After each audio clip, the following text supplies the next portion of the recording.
walk into the restaurant. I grabbed a vase and I smashed it over the back of his one head. of those girls on the poster. Papa, did you enjoy the striptease? He was a liar. He had lied to me about everything. I think I became a lesbian that night. Giving me a heart attack. And then he laughed. The scream is powerful. We're all gonna die. We're all going to die. My daughters are giving birth to larvae, and it's my birthday. I'm just gonna tell it like it is. Not like any regular kid, I really wanted to be on television. And I was going to do almost anything and everything I could to be on television.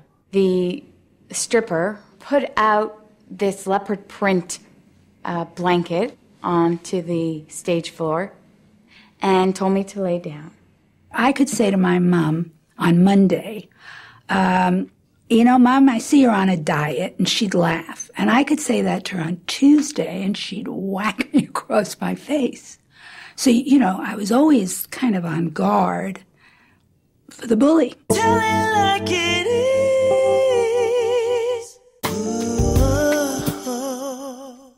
I was raised to be a traditional Jewish woman. I went to an all-girls school. There was a strict handbook and rule book that we had to abide by. My dad wanted me to have the most protected upbringing. I never had a problem. I was one of the good girls. I'm a Leo, the ruler of the universe in the astrological area. And I have this need for attention. And my mother always said that I've always been like that, and I think I still am. I was born in Brooklyn, in New York. And went to school not too far from my house. This happened to me when I was about 5 or 6. It was during the war. There was a boy in our class at school called Nathan, who was a bully, a dreadful bully. All my classmates had a problem at school with Nathan. He was about 50 pounds heavier than I, at least a head taller than I. You just knew, there's an instinctive thing, you know, as an animal, that's an animal that I don't want to be near. He didn't give too many allowances. Like, he still was a really strict father. And that also brought on a certain pressure on me as I was growing into an adult. So marriage and children were priorities. I always wanted that for myself and for pleasing my parents. But I always had something about me that was a little bit different. I remember being 7 years old thinking I really wanted to be on television. And there was a TV show on in the mornings called Just Like Mom. It's kind of like the Newlywed Game meets mother and daughter. I watched Just Like Mom at every opportunity I could. At the end of the show, there was this little blonde, really cute 3-year-old that came on and she said, "It's just like Mom." And when she put her hand in the air, this number came up. If you want to be on our show, call... And I don't know how many 7-year-olds pick up the phone, but I did, and I called. I met my husband when I was 25. He liked that I wasn't the usual run-of-the-mill Orthodox girl. The thing he finds attractive about me is that I keep him on his toes, and he's never bored. There were 2 bullies in my life. There was Nathan, and then there was my mom. She really was a fearsome bully. She had a rule that I had to live by. Do not touch my fountain pens. My mother was a bookkeeper. She was a working woman. And the fountain pen and the adding machine, calculator, were really the only tools she had to do her work. And so I was told never, ever to touch her pen. First of all, she needed her pen for work, and work was important. And second of all, because I was left-handed, I would use the nib in such a way that I might hurt it. I was very offended by that the pen seemed to be really more important to her than I was. However, that was the rule. It was a well-known fact that my husband was going to have a very big stag. One of his friends organized about a trip to Vegas, about 8, 9 guys. I was left with the feeling that I should probably do something as exciting. A couple months went by, my family went on a family vacation. And came home from the vacation. I went up to my room, kind of wanting to get away from my family. Been with them every day for the past 2 weeks. My mom called me down screaming, "Nick, you gotta come down right away." She hands me an envelope, and it's from the television network. And it says, "Congratulations, you've been selected to be on Just Like Mom." And I'm like, "When?" She's like, "We have to be there tomorrow morning." It was like the best news ever. I'm really excited for you, Nick. I'm really happy that we're doing this, but I don't have the slightest idea of what we're getting into. And could you please explain to me what's going on? And I said to my mom, "Well, I know exactly. I've watched the show. I know the show. I've seen it every day. This is how it works." They were going to ask questions and we had to get them right. And that there was a way to make sure that we got them right. One day when I was running off to school, I saw one of my mother's pens on the table in the hall.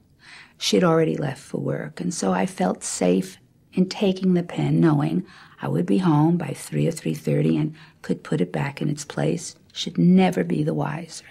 And so I stole her pen. Okay, this is the deal. Whenever they ask a question, or if they ask a question that needs a numerical answer, the answer that you and I will both give is the number 5. They ask, "How old is your brother?" 5. "How long have you been watching a TV show?" 5. It doesn't matter what the question is. The answer is 5. I also explained to my mom that there's a bake-off. The only way you're going to know which one is mine is if I put an ingredient in that you know it's mine. So my ingredient is going to be ketchup. Doesn't matter if I'm making a chocolate chip cookie, mine's going to be red. If I'm making a bran muffin, mine's going to be red. And she just looked at me and she said, "I love you. You're my only daughter. We'll do whatever you say." I can't believe my 7-year-old is teaching me how to cheat on a television show. I was happy going out with the girls to a spa or a restaurant or a movie, but there was one side of me that wanted to do something crazy, something that I can say, "You went to Vegas, but listen to what I did." I got to my classroom and I took the pen apart and my friends were all hovering around me. This was a major thing, a fountain pen. Really a new toy that I had for my friends to examine with me and, be jealous. I became the center of attention and I was queen for a day.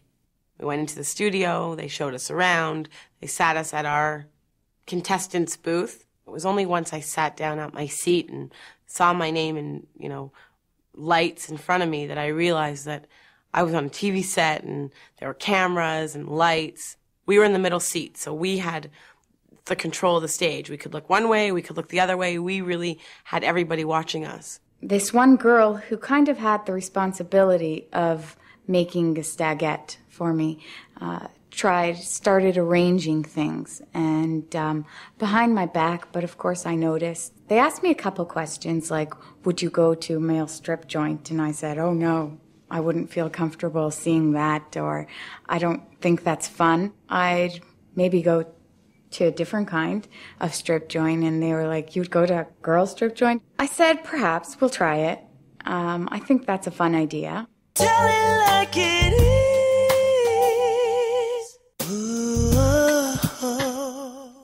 At that moment, an air raid drill rang. This was during the war, and in the sure conviction that Brooklyn was going to be bombed, there were air raid drills. Meant you had to drop everything, go down the stairs out into the schoolyard, where we would wait for the bombs to come. Now, at this point, we were not aware of what we were getting into. We walked into the strip joint. The bouncer ID'd us. Couldn't really believe our age, but we got in. I guess word travels fast because the announcer on the stage said, "We've got a stagette here. We've got a party. There is a bride." I didn't have time to make a decision or to be too shy or say no. And the next thing I knew, my friends pushed me on the stage and I was up there. My nerves were, whoa. It was very noisy. Then once I got onto the stage, I couldn't see anything but the stage itself. And I remember looking over at the people finally after, getting comfortable on the right side of me and on the left side of me and thinking, easy. No problem, piece of cake. This one's ours. Not that I was better than the rest of them, but kind of like, I was better than the rest of them. This was an easy one. I was just convinced that no matter what we did, this was ours. It was in the bag, and we could do it. The stripper kind of made me feel comfortable. She said hi and how are you and congratulations. And she put out this leopard print blanket onto the stage floor and told me to lay down. And there were no bombs this particular day, and we go back up to the classroom.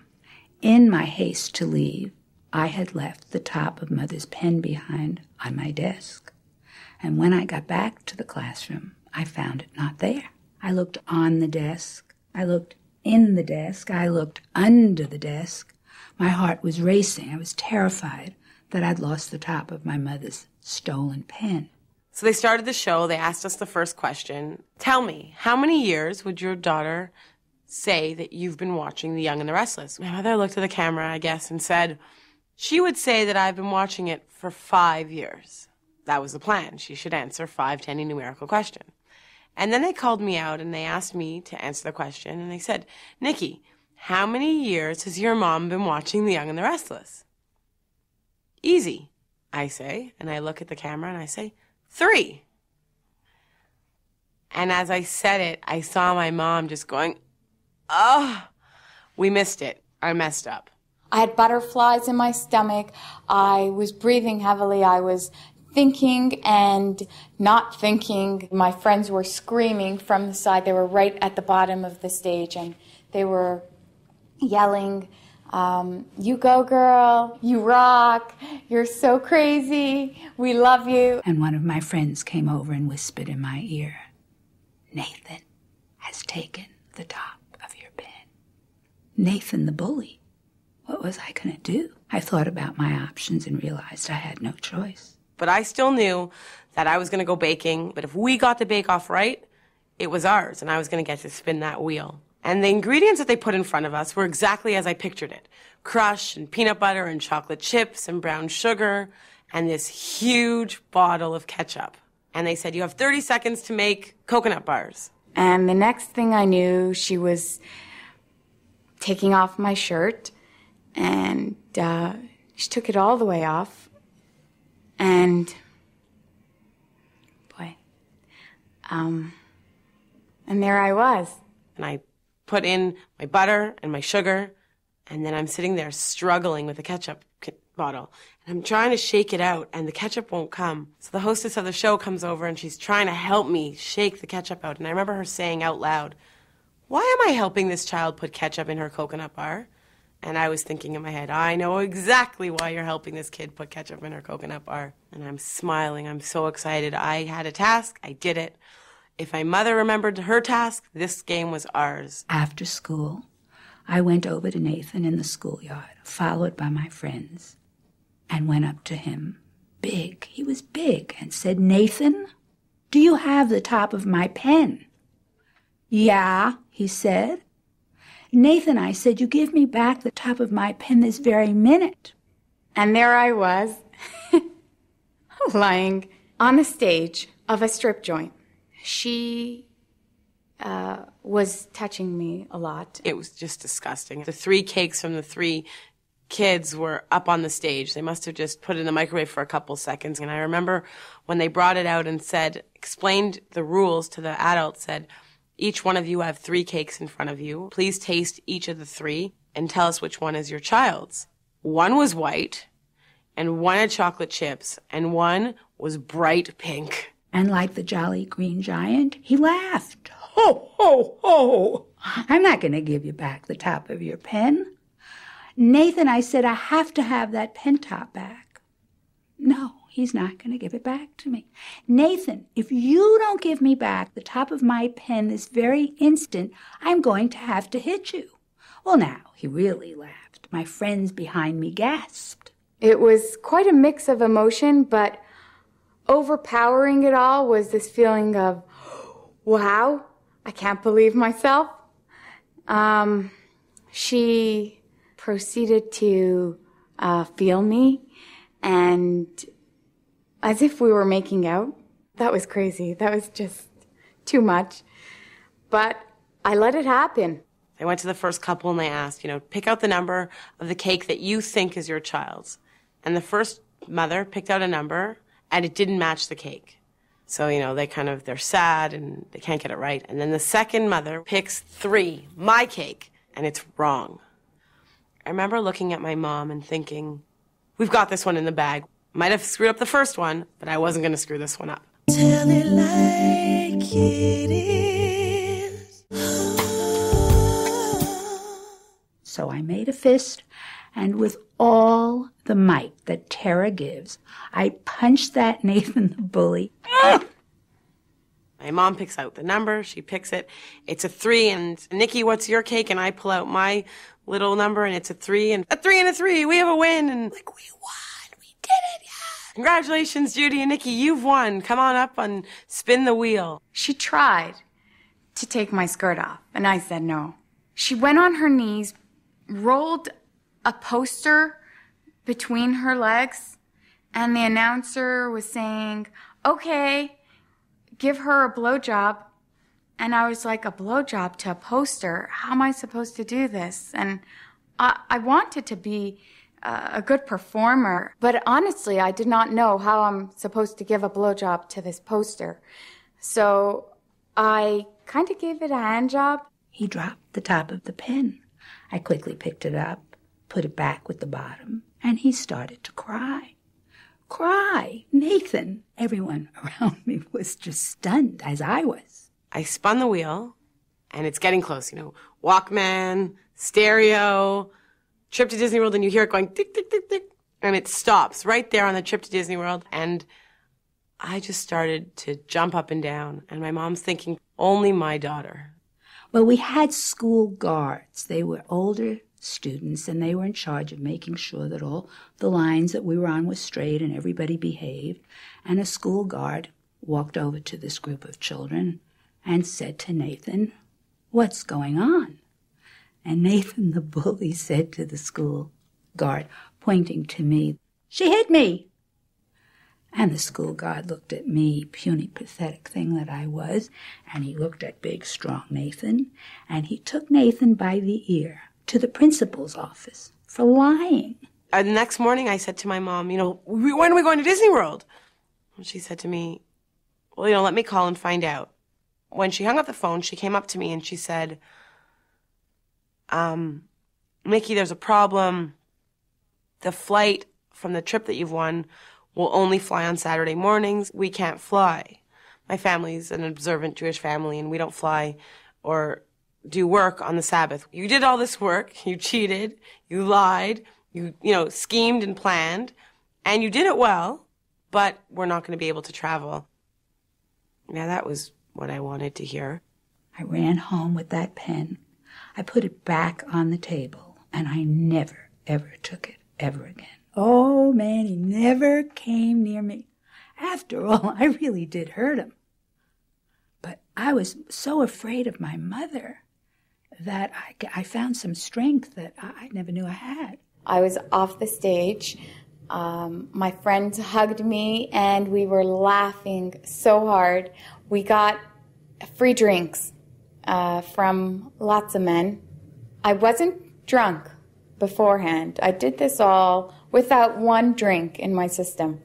But I did drink afterward, and that helped ease my thoughts.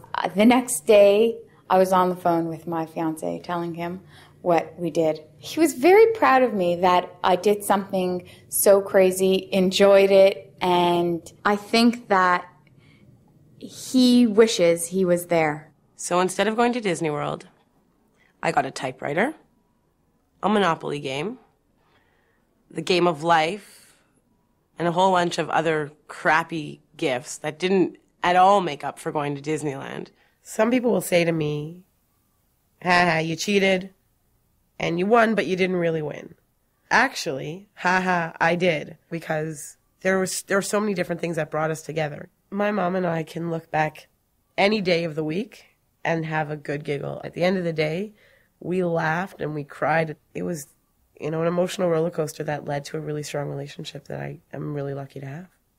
I married a Canadian man, and I moved to Toronto, And I'm sure that a lot of it really was to get away from that other bully, my mom.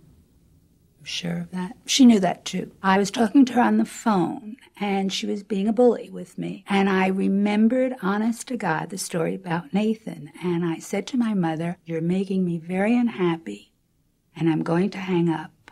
And she said, "Oh, sweetheart, darling, of course I don't mean to make you unhappy." And I said, "Yep, you do, Mom."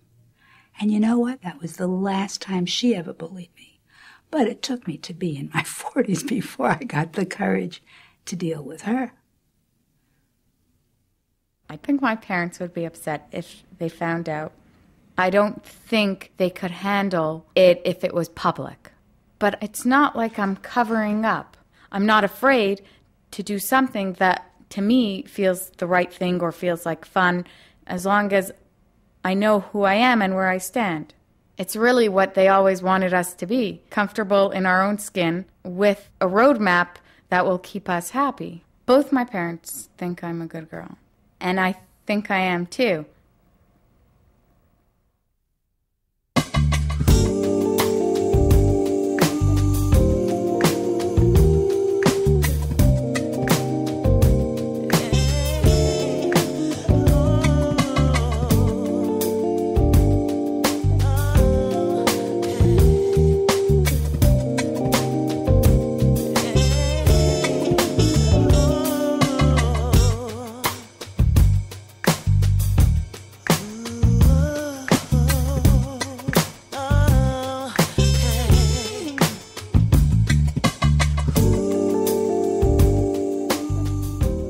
Really had good, honest fun, and the stripper was a really nice girl. And don't forget, this was during the war, and I think that all of us had this underlying fear about bullies. You know, we knew about Hitler, who was clearly a bully. It's all about me, baby. Done? Yeah. Thank God.